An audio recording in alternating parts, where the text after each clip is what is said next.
What's up, guys? Brad Hicks, Smokin'Tires. Look, I got a 2010 Silverado crew cab, and everybody just searching this video is looking for the dash issue, right? Sun faded. It's 10 years old. 10-year-old truck's got 147,000 miles on it.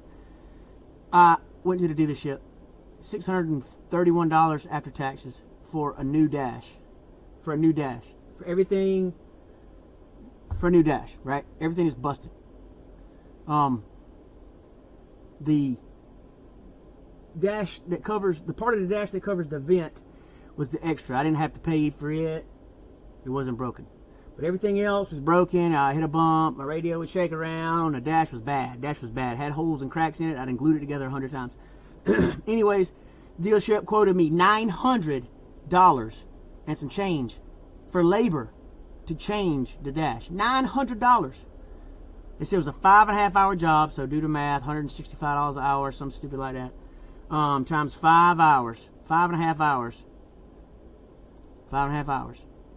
Well, I did not want to change the dash. I did not want to change the dash because I know how horrible it is. Didn't want to do it, but decided to do it anyway because I ain't spending $900 for somebody else to put it in. I'll have to just be frustrated when I did it. Anyways, so made a little time-lapse video. Dealership, 5.5 hours. That's the quote.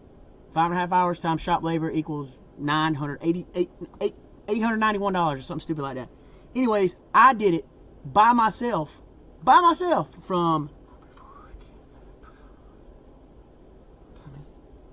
4 hours.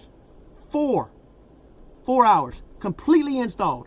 From taking the first screw out to putting the last screw in, 4 hours. I had a battery screwdriver, and the radio playing in the background.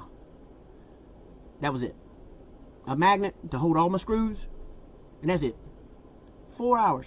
Came out really easy. Came out a lot easier than I thought. I got an aftermarket radio. There's a lot more wires in there. This in a stock radio. I got some subs in my truck, right? So I'm running, I got remote wire, RCA, and all that stuff back there too. So I'm dealing with all of that. That's extra behind the radio. And the wiring harness that adapts from the stock radio to the aftermarket radio. It's a lot of extra stuff behind the dash just due to the radio. Anyways, I still did it in 4 hours by myself and had no... I watched a YouTube video like a year ago of a dealership doing it. I'm not spending that. Anyways, here it is.